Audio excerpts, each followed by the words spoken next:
Hello, हाय, नमस्ते। मैं हूँ अंबिका सिंह, आप देख रहे हैं लहरें। आज हमारे साथ जुड़ चुके हैं डीजीपी रुपेश शर्मा, जो हमें केबीसी में नज़र आने वाले हैं। तो चलिए पहले हम उनसे एक मुलाकात करते हैं।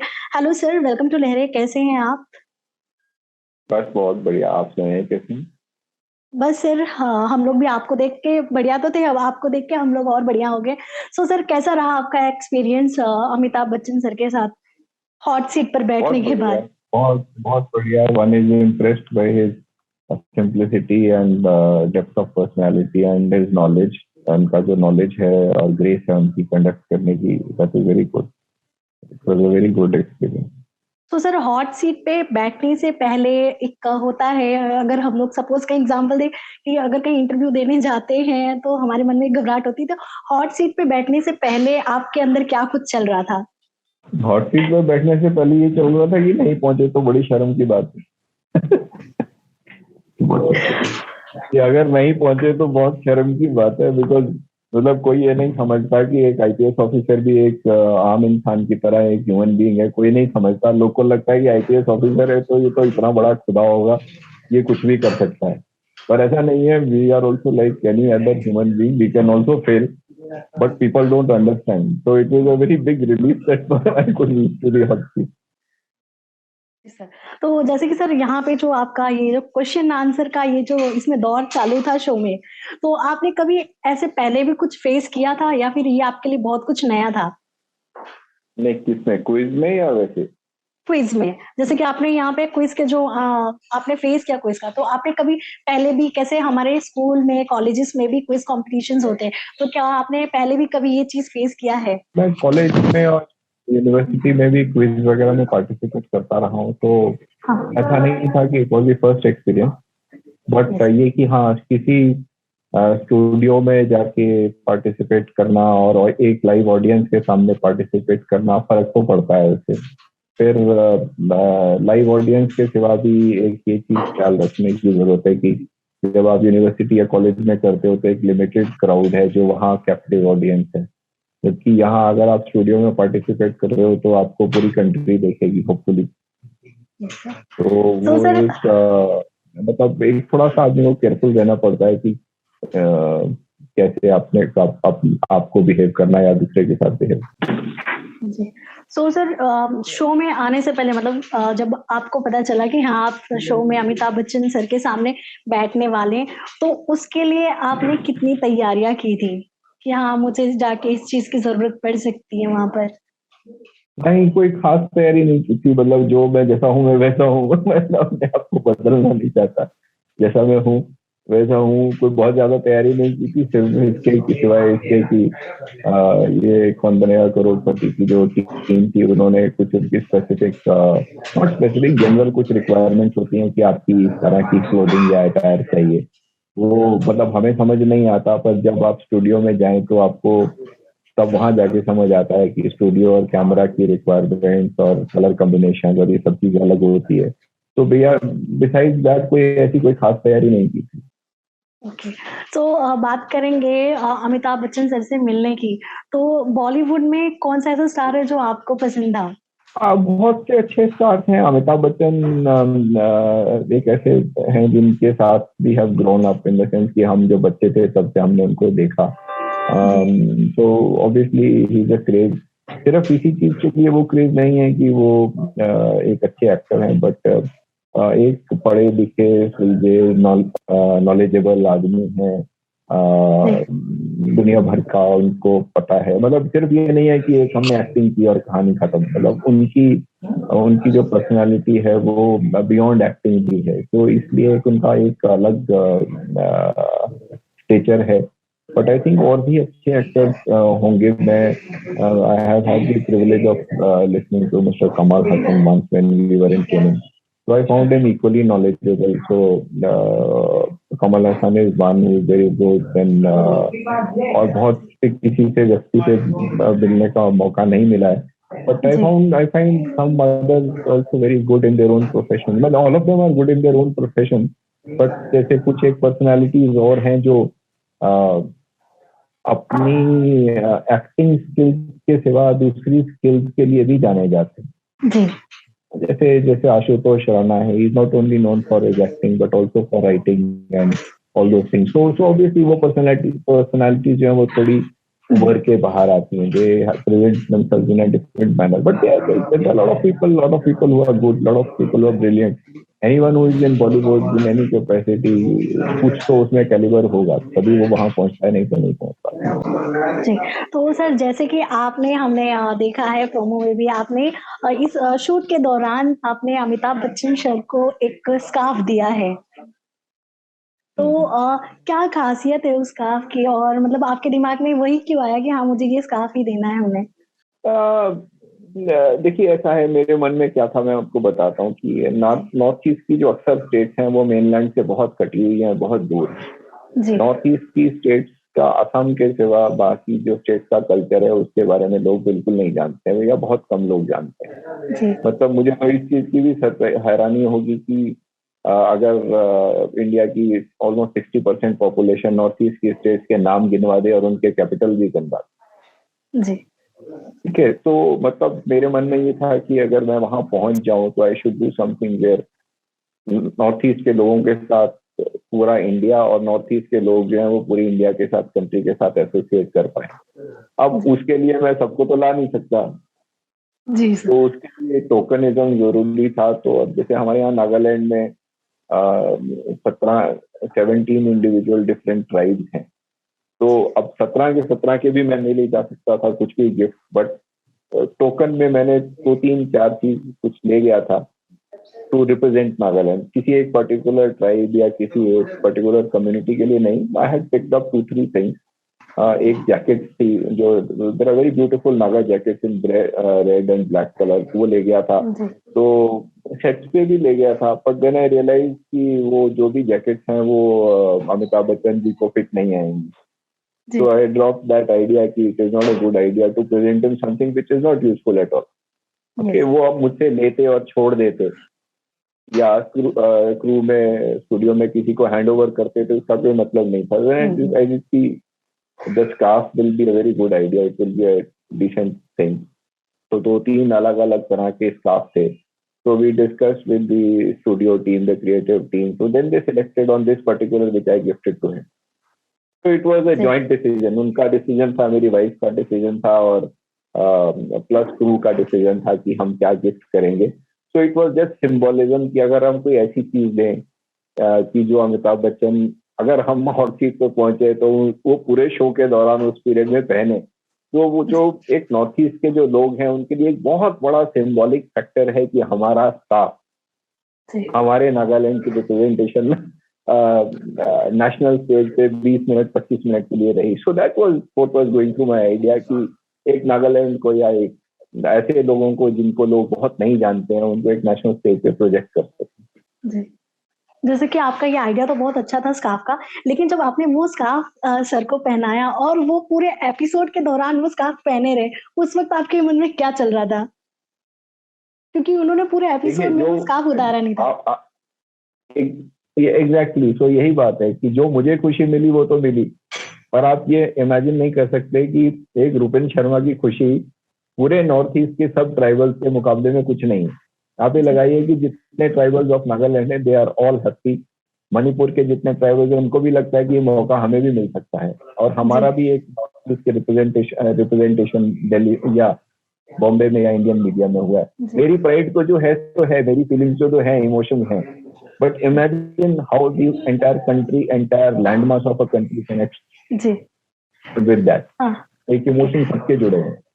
हाँ सर। जैसे कि सर आप एक आईपीएस ऑफिसर हैं आप, तो लोगों के मन में कैसे रहता है हाँ, ऑफिसर हैं तो अंदर से कठोर होंगे, हाँ, गुस्से वाले होंगे।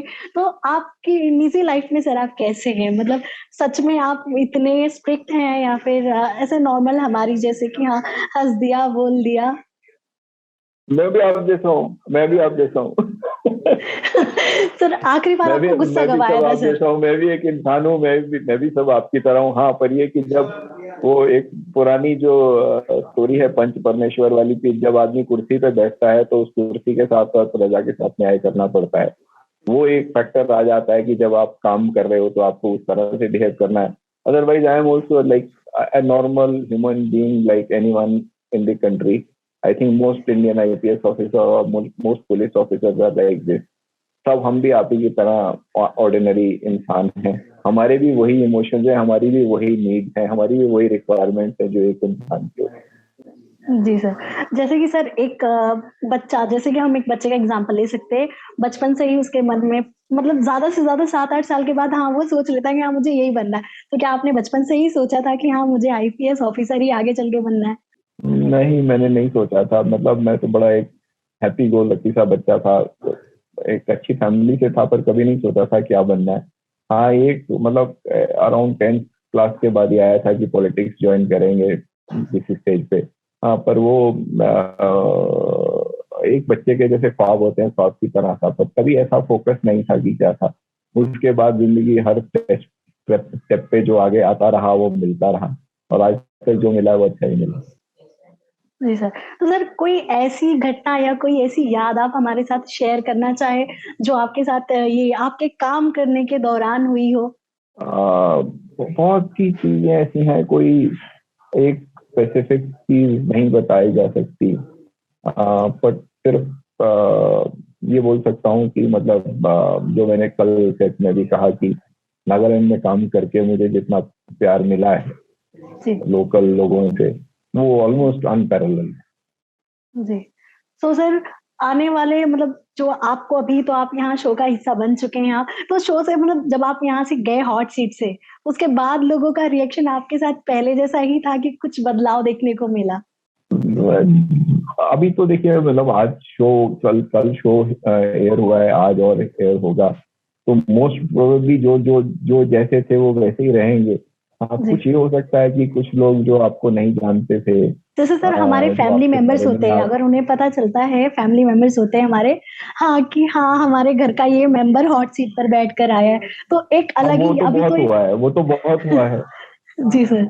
वो तो बहुत हुआ है। मतलब आप ये लगाइए सब, मतलब हाँ, फैमिली मेंबर्स आपके साथ रहते हैं, फ्रेंड्स आपके साथ रहते हैं, पर जी वो कहते हैं ना, दुख के सब सुख के सब साथी, दुख में ना कोई। तो बहुत लोग दुख में आपका साथ भी छोड़ जाते हैं, पर उसके बाद ये दूसरा कि चढ़ते सूरज को सलाम। तो बहुत से ऐसे लोग या फ्रेंड्स या कॉन्टेक्ट हैं कि जब इन्होंने देखा कि अरे रुपिन शर्मा को हम जानते हैं, तो केबीसी में आने के बाद कॉल भी किया, फ्रेंड ये सब चीज भी हुआ। होता है, इंसान है, वो भी इंसान है, हम भी इंसान है, तो उनकी भी उसमें कोई बुराई नहीं है, हमारी भी कोई बहुत बड़ी अच्छाई नहीं है। तो जी। मतलब I don't not look too much into it. वो जो है सो है, मैं जैसा हूँ मैं हूँ। तो बात करेंगे सर आपके फैमिली मेंबर्स की, आपके घर में और कौन है? मैं मतलब मेरी इमीडिएट फैमिली में जी सर। मैं, मेरी वाइफ और मेरी 2 बेटियां हैं। और ओके। वैसे हम परिवार में मतलब मेरे पेरेंट्स हैं, अ, जी। और मेरा एक छोटा ब्रदर है जो एडिशनल एडवोकेट जनरल हिमाचल में है। 2 सिस्टर्स हैं who are happily married, one of them is in Canada, the other is in Chandigarh. जी सर। सब अपने सो अपने सर परिवार में सब कुशल मंगल है, खुश। जी, सो सर सेट के दौरान कोई ऐसी चीज जो सर के साथ आपकी बॉन्डिंग के दौरान हुई हो जो आप हमारे साथ शेयर करना चाहेंगे और जिसने आपके दिल को भी छुआ, ऐसी कोई बात?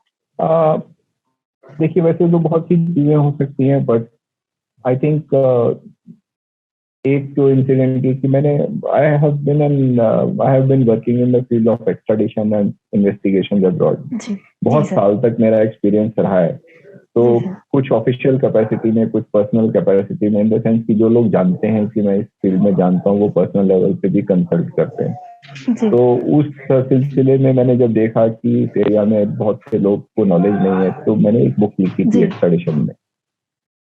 तो वो बुक, अब मुझे उसमें भी प्रॉफिट कमाने का आइडिया नहीं था, मुझे था कि कम कॉस्ट में जाए ताकि ज्यादा लोग पढ़ सके उसे। तो वो जी। हमारी जो नेशनल पुलिस एकेडमी हैदराबाद में है, उसने उस बुक को पब्लिश किया। ऑलमोस्ट 500 पेजेस की बुक है और उसकी कॉस्ट 200 रुपीज ही है शायद। जी सर। तो profit was not an issue, but वो बुक मैंने अमिताभ बच्चन जी को गिफ्ट की उस शो पे। जी हाँ, और वो उसका हमने भी ऑलरेडी ऑब्वियसली हमने 200 प्रोमो रुपए में में, देख लिया हाँ, है। वो 200 रुपए में मुझे कुछ नहीं मिल रहा, उनको कुछ नहीं मिल रहा, ना जी जी नाइदर ही जी। Gains anything nor I. But it was just a good platform for me कि सब लोगों को इंडिया में बताओ कि इस फील्ड में ये चीज नॉलेज है और आप यहाँ से प्राप्त कर सकते हैं। सो दैट वाज अ जी। Very good incident and good gesture. और उसमें 2 तो कॉपीज मेरे पास थी, 2 जी। कॉपीज थी, एक कॉपी मैंने उनको ऑटोग्राफ करके दी, एक कॉपी उन्होंने ऑटोग्राफ करके मुझे दी, जो कि मैं अपने पास घर पे रखूंगा। सर ये जो ऑटोग्राफ की बात कही आपने, तो ये ऑटोग्राफ कैसे आपने आज तक किसे-किसे ऑटोग्राफ दिया है? मतलब कभी ऐसा हुआ कि आपकी बेटियों नहीं, ने कहा कि पापा मुझे आपका ऑटोग्राफ चाहिए? नहीं, बच्चों को तो मतलब for them I am a father, for them I am nothing more than a father. Public में लोग मांगते हैं, पर कभी कभार किसी बच्चे ने कभी मांग लिया तो बच्चों को नॉर्मली मैं अवॉइड नहीं करता हूँ ऑटोग्राफ देने से, बट और जी। किसी को मैं नहीं देता हूँ। आई डोंट थिंक किसी ने और ने मांगा है मुझसे, पर मैंने किसी से नहीं लिया जिंदगी में। जी। सो ओवरऑल सर अगर बात करें आपका शो के साथ जुड़ने के बाद का एक्सपीरियंस, एक वर्ड में आप उसे क्या वर्ड देना चाहेंगे? या समथिंग डिफरेंट, कुछ ऐसा किया मैंने जो बहुत से लोगों ने नहीं किया। मतलब यस, बहुत से bureaucrats, IPS officer, IAS officer या कुछ आए होंगे शो पे, बहुत से लोग आए हैं, मैं जानता हूँ। जी। हो सकता है मुझसे अच्छा भी परफॉर्मेंस उन्होंने किया हो, पैसा भी ज्यादा कमाया हो, पर जी। मेरी लेवल ऑफ सीनियरिटी पे और सर्विस पे शायद कोई ना आया हो। बट जी। Hopefully this will open the door for others कि ये रास्ता हमारे लिए भी है। जो एक टाबू होता है कि कितने सीनियर हो गए, कैसे जा सकते हो, उस जी। उस रास्ते को खोला है मैंने कि सीनियर हो गए तो क्या हुआ, इंसान तो होना है, आप भी एक जी सर। ऑर्डिनरी आदमी है। सो सर अगर आपको अगर कहना, अगर हम ऐसे पूछना चाहेंगे, जो भी शो में आने वाले समय में जो आने वाले हैं, अगर उनको कोई टिप देना हो तो आप क्या टिप देंगे कि शो में आने से पहले ये चीज़ करके इस चीज़ के लिए प्रिपेयर होकर आना चाहिए? आप क्या टिप देना चाहेंगे आने कुछ वाले करके कंटेस्टेंट्स नहीं, को? कुछ करके मत जाइए, सिर्फ नॉर्मल जाइए। बहुत सी चीजें आपके हाथ में नहीं है, जो आप कर सकते हो सिर्फ वही कीजिए, जो आप जानते हो वही कीजिए। जी। देखिए इतना बड़ा सागर है, knowledge is such a vast ocean. आप जी अगर सर। 1 महीना, 2 महीना, 2 साल भी तैयारी करो तो आप उसको नहीं प्राप्त कर सकते। जो आप जी। Over a period of time करते आए हैं वही आपको हेल्पफुल हो सकता है, वो भी आपको फेल कर सकता है। जी। हाँ, सो कोई स्पेशल तैयारी मैं नहीं एडवाइस करता, तो आप बहुत इधर उधर कुछ पढ़ लिया वो अलग है, but nothing specific that I would advice. जी। And so this is sir not based on my experience only of KBC, but having participated in quizzes during my college and university days, वहां भी यही था कि आप जो भी पढ़ के जाओ, कोई ना कोई क्वेश्चन ऐसा आ जाएगा जो आपको नहीं आएगा। तो सर आपको ज़्यादा वहाँ मज़ा आया था या ज़्यादा आपको सेट पर मज़ा आया केबीसी के? दोनों अलग अलग एक्सपीरियंस, दोनों में अलग अलग मजा है। ओके। हाँ, बट इस तो चीज का अलग है बिकॉज यू नो कि यहाँ आपका जो भी जी। आपके साथ हो रहा है वो पूरी कंट्री देखेगी एक स्टेज पे। अगर आप हॉट सीट पे पहुंच जाओ तो it will be visible to the entire जी। कंट्री। जी सर। सो सर क्या आपने ऐसा कुछ प्लानिंग किया था? हाँ, अगर मैं यहाँ पे इतना अमाउंट जीतता हूँ तो मैं इन पैसों का ये करूँगा या वैकेशन पर जाऊँगा या मैं कोई गिफ्ट लूँगा। आपने क्या सोचा था अगर मैं कुछ भी प्राइज़ अगर जीतता हूँ तो? नहीं, कुछ स्पेसिफिक प्लानिंग नहीं थी, पर हाँ ये जरूर था कि जो होगा वो मेरे लिए और मेरे परिवार के लिए होगा, किसी दूसरे के लिए नहीं होगा। ठीक है सर। सो सर जाते-जाते आप अगर आपके अगर दर्शकों अगर उसमें ये कि अगर अगर मुझे सेलिब्रिटी की तरह सीधा हॉट सीट पे पहुंचा दिया जाए तो मैं भी चैरिटी करूंगा, पर मैं प्रोसेस फॉलो करूंगा तब नहीं करूंगा। जी सर। सो सर जाते-जाते आप आपके जो दर्शक आपको देख रहे हैं, दर्शकों के लिए आप क्या कहना चाहेंगे? आई थिंक मेरा केबीसी पे आने से आपको नॉर्थ ईस्ट के बारे में कुछ पता लगा होगा। नॉर्थ ईस्ट के बारे में आपके साथ कोई एसोसिएशन हुई होगी, उस एसोसिएशन को बनाए रखिए, उस एसोसिएशन को और बढ़िया कीजिए। ये एक बहुत बड़ी डाइवर्स कंट्री है, उसके साथ जुड़ना एक आसान काम नहीं है। अपनी तरफ से कोशिश कीजिए, और इसके साथ पुलिस और जेल के जो ऑफिसर्स और जो स्टाफ हैं उनके बारे में अगर आपकी कोई मिसकंसेप्शन है, होपफुली उनको कुछ दूर किया हो मैंने। तो अगर कुछ किया हो तो याद रखिएगा कि पुलिस वाला विलेन नहीं है, जेल वाला जो है वो विलेन नहीं है वो, और एक आईपीएस ऑफिसर भी जो है वो एक खुदा नहीं है, वो एक आम इंसान। जी। Thank you so much sir लहरे से जुड़ने के थैंक लिए। You very much. Thank you sir. Thank you very much. Yes.